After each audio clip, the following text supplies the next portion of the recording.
એનું કારણ કહું કે જેમાં આપણે કાંઈ નથી કરી શકીએ એમાં આપણે શું કરવાનું? મગજથી નક્કી કરી લેવાનું કે જેમાં આપણે કાંઈ નથી કરી શકવાના એ કામ બીજાએ જ કરવાનું છે, આપણે નથી કરવાનું. આપણે ખાલી જોવાનું છે. તો શું કરવાનું? જેટલું ઝુકાય એટલું. હાથ જમીનને અડાડી દેવાના. વેરી ગુડ, સરસ. શ્વાસ ભરતા ભરતા ઉપર આવી જશું. પછી પગ બદલાવીને જે પગ ઉપર છે એ નીચે, નીચે વાળો ઉપર.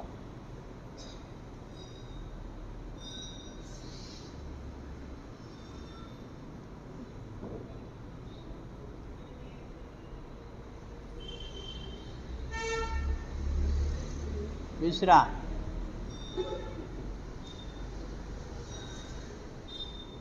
તો હવે વિરેચન કરવાનું છે. બહુ ઇફેક્ટિવ છે, મહત્વપૂર્ણ છે. અત્યારની ઋતુ છે એ અનબેલેન્સ ચાલી રહી છે. બફારો બહુ છે. અત્યારે તો નથી બહુ, ઠંડો પવન છે, પણ ક્યારે બફારો થવા માંડે એ નક્કી નથી હોતું, ક્યારે ઠંડો પવન આવવા માંડે એ નક્કી નથી હોતું. એવા સમયે આપણા શરીરની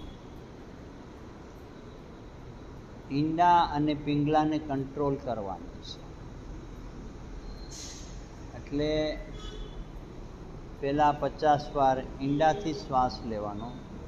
ઈંડા નાડી કેને કહેવામાં આવે? કોણ કહેશે?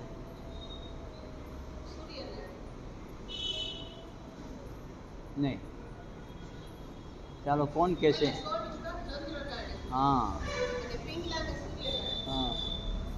એટલે ઈંડા નાડી જે છે એ ડાબી નાસિકા છે, પિંગલા છે એ જમણી નાસિકા છે. આ બંનેમાંથી એકેય નાડી કુપિત ન થવી. કોઈ કુપિત થાય ને તો તમારા શરીરની અંદરની સિસ્ટમો અનબેલેન્સ થાય. તો બે નાડીઓને કંટ્રોલ કરવાની. તો વામ ભસ્ત્રિકા વિથ કપાલભાતિ, દક્ષિણ ભસ્ત્રિકા વિથ કપાલભાતિ. એટલે ઈંડા કપાલભાતિ, પિંગલા કપાલભાતિ, ભેગો ભસ્ત્રિકા તો થાય જ. બરાબર છે? તું જોઈ લેશ.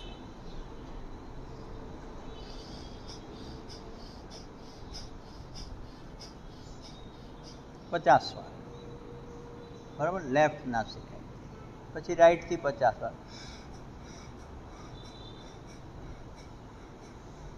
બંને બાજુથી 50-50 વાર થઈ જાય એટલે બાહ્ય કુંભક, મેક્સિમમ કુંભક કરવાનો છે. જોઈ લેશું. જીભને તાળવે ટચ રાખીને ગલોપા ફૂલાવીને.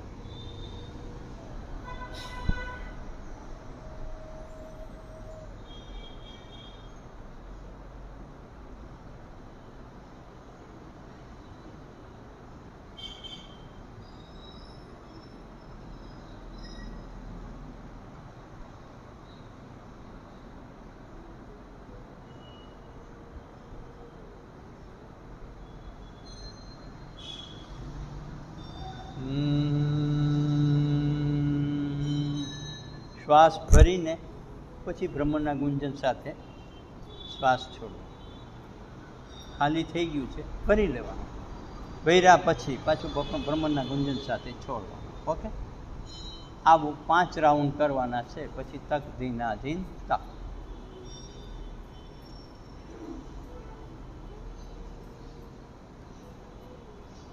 બહુ ઇફેક્ટિવ ક્રિયા છે. આપણી ઈંડા અને પિંગલાને કંટ્રોલ કરવા માટે.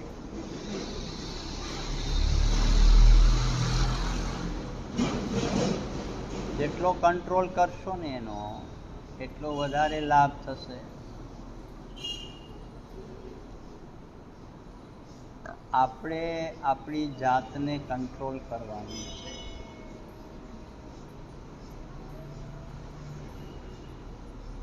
એક આગે બેસો, એક પીછે બેસો. વાહ, વેરી ગુડ, ફાઇન. લેફ્ટ નાસિકાઈથી 50 વાર, રાઈટ નાસિકાઈથી 50 વાર, અને બંને થઈ જાય એટલે બાહ્ય પ્રાણાયામ કુંભક, મેક્સિમમ કુંભક કરવાનો. પછી શ્વાસ ભરી લેવાનો અને પછી બ્રહ્મના ગુંજનથી છોડવાનો, એટલે શ્વાસ એકદમ બેલેન્સ થઈ જાય. હા,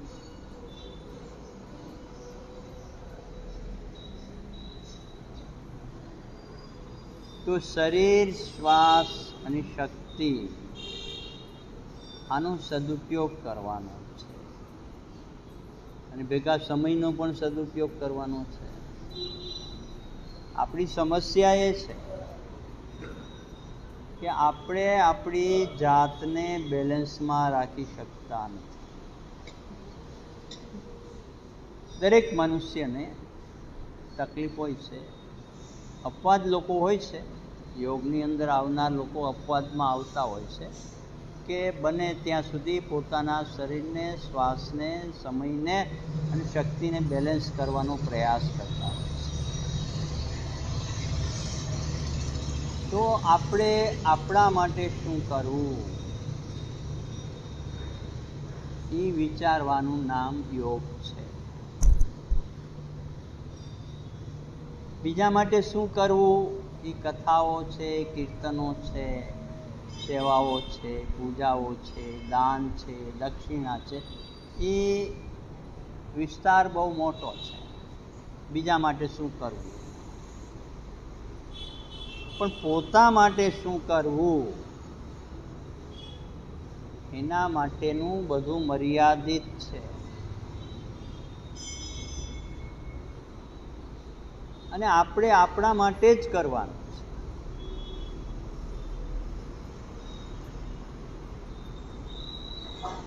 બીજા માટે કરવા માટે તો આખી જિંદગી પડી છે.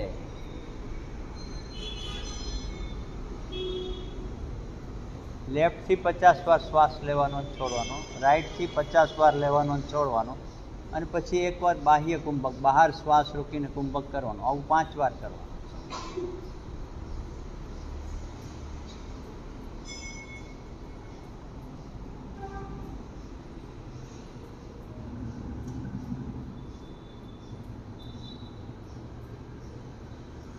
તો જીવનમાં પોતા તરફ ધ્યાન દેવું ને એ સૌથી અઘરામાં અઘરું કામ છે. ભૌતિક જગતમાં આપણે આપણા તરફ ધ્યાન દેતા હોય છે, પૈસા જાજા કમાવાના, કોઈને છેતરપિંડી કરવાની, કોઈની પડાવી લેવાનું, એમાં આપણે સ્વાર્થી કહેવાય છે, એમાં આપણે લૂંટારું કહેવાય છે, બધું કહેવાય છે. પણ આમાં તમે યોગમાં તમે તમારા શક્તિને વિકાસ કરો ને, એમાં સ્વાર્થીપણું નથી આવતું, એમાં પરોપકારીપણું આવે છે. શું કામે પરોપકારીપણું આવે છે? કે તમે તમારી શક્તિ વધારીને તમે બીજાને મદદરૂપ થવા માંગો છો.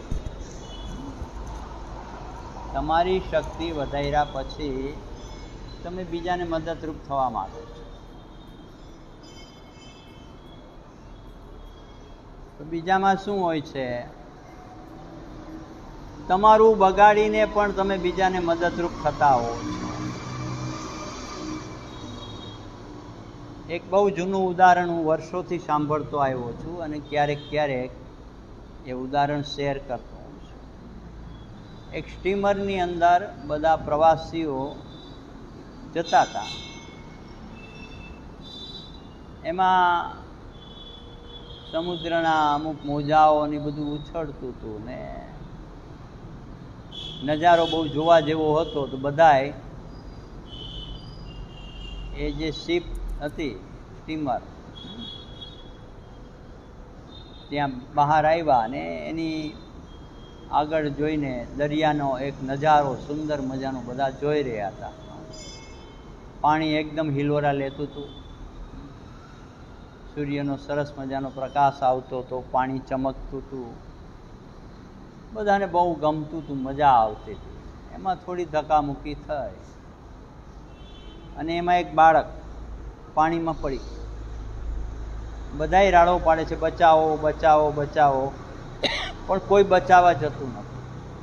એમાં અચાનક એક ભાઈ દુબાકો મારે છે અને એ બાળકને બચાવીને ટીમર ઉપર લઈ આવે છે.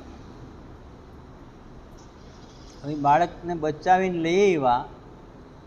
હવે એમને બધાએ જોઈએ તો 70-80 વર્ષની ઉંમર ખરી એમની દાદાની.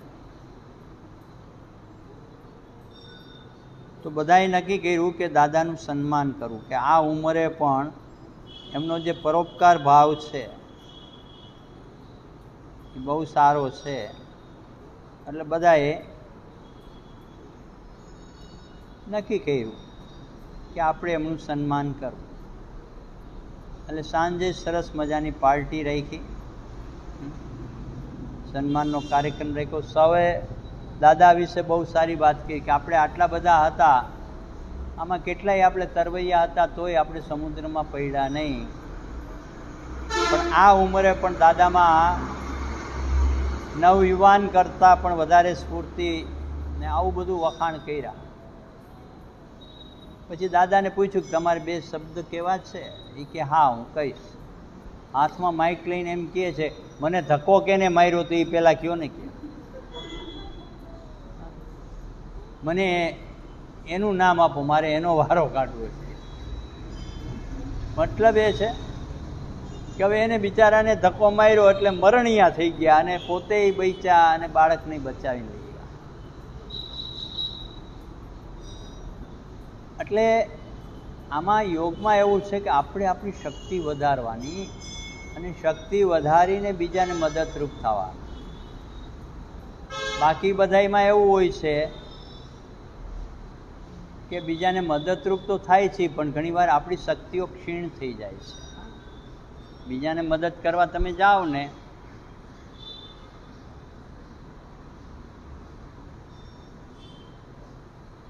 તો એક ડૉક્ટર હતા, એમના એક સંબંધી, આ પણ એક ઉદાહરણ સાંભળવા જેવું છે. ખાસ અંગત સંબંધી અને એના પરિવારજનને એકને હોસ્પિટલમાં દાખલ કરવા પડ્યા. ડૉક્ટર કે ભાઈ આનું ઓપરેશન આવશે, મેજર ઓપરેશન છે. મેજર ઓપરેશન છે એટલે સામાન્ય રીતે 5-7 લાખ રૂપિયાનો ખર્ચો થાય. અત્યારના જમાનામાં, જૂના જમાનાની વાત છે. તો પેલા ભાઈ તો પૂછી ન શકે કે કેટલો ખર્ચો થશે, એટલે ઓપરેશન કરાવવાનું નક્કી કર્યું. ડૉક્ટરની સાથે બહુ ઘણા સંબંધો. ઓપરેશન થઈ ગયું, બધું થઈ ગયું, તબિયત સારી થઈ ગઈ. એટલે પેલા ભાઈએ ડૉક્ટરને પૂછ્યું, રજા દેતા હતા તે, સાહેબ બિલ કેટલું છે? એ કે એલા ભાઈ તમારું બિલ ન હોય કે તમે પરિવારજન છો, પરિવારમાં બિલ નહીં લેતી દેતી હોય કે મારા ઘરનાઓને કંઈક થયું હોય તો કે હું મારે એનું પાસે બિલ લેવાનું, એમ તમે મારા પરિવારજન જ છો. એટલે પેલા બિચારાને બહુ અહોભાવ થયો અને ડૉક્ટરે બહુ પરોપકાર. હવે એમાં સાવ ફ્રીમાં ઓપરેશન ને બધું કરેલું, હોસ્પિટલનો ચાર્જ પણ નહીં લીધેલો એ જમાનામાં. પછી અચાનક પેલા દર્દીની તબિયત બગડી અને પેલા લોકો વિચાર કરે કે સાહેબ પૈસા નથી લેતા, કેમ ડૉક્ટર પાસે લઈ જવા, શું કરવું, કેમ કરવું. 1-2 દિવસ એમને કાઢી નહીં ખાવા, તબિયત સિરિયસ થતી જાય. બીજા દવાખાનામાં દાખલ કરવા લઈ જઈ શકે નહીં તો ડૉક્ટર સાહેબને ખોટું લાગે, કારણ કે જેમની પાસે ઓપરેશન કરાવ્યું હતું એમની પાસે લઈ જવા જોઈએ. પણ ડૉક્ટર સાહેબને ખબર પડી અને ડૉક્ટર સાહેબે પેલાની ઘરે ગયા અને એને કીધું કે આવી રીતે હેરાન ન થવી જાય, હાલો દવાખાને લઈ જાઓ.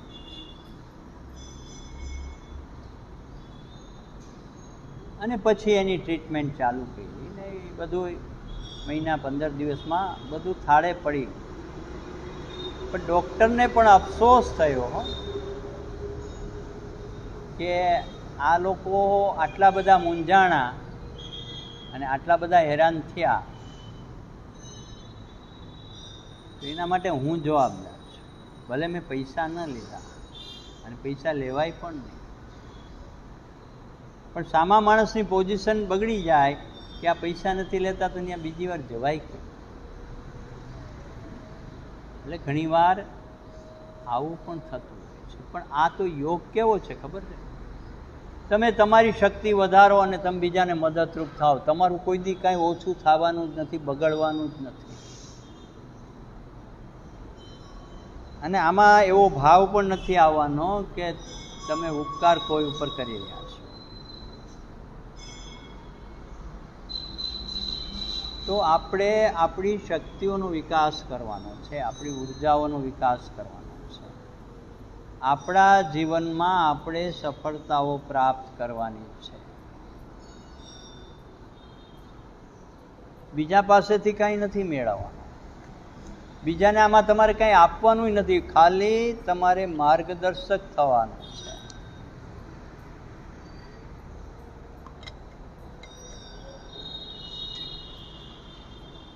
તો જીવનમાં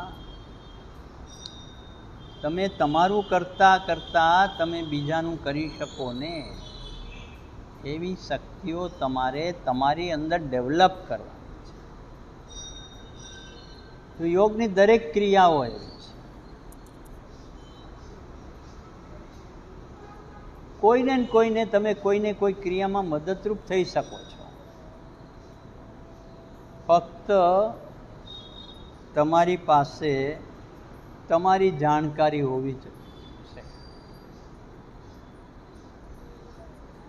અને જેમ જેમ યોગ કરશો તેમ તેમ તમારી જાણકારી વધતી જશે, તમારી શક્તિનો વિકાસ થતો જશે.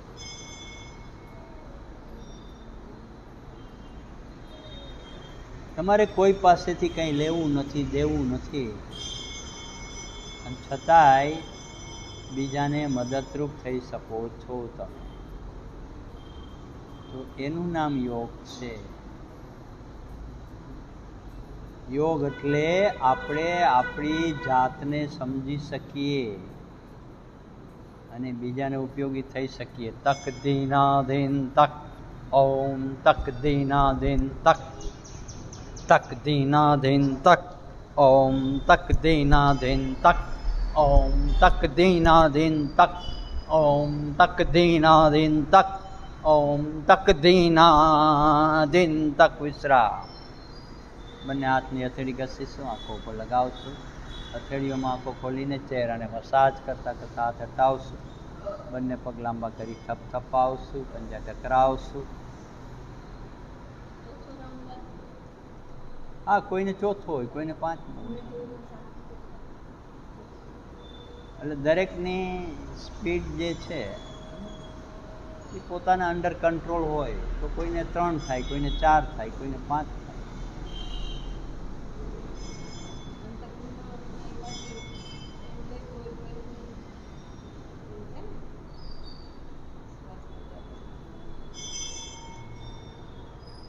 તો હવે જે ક્રિયા કરવાની છે એ છે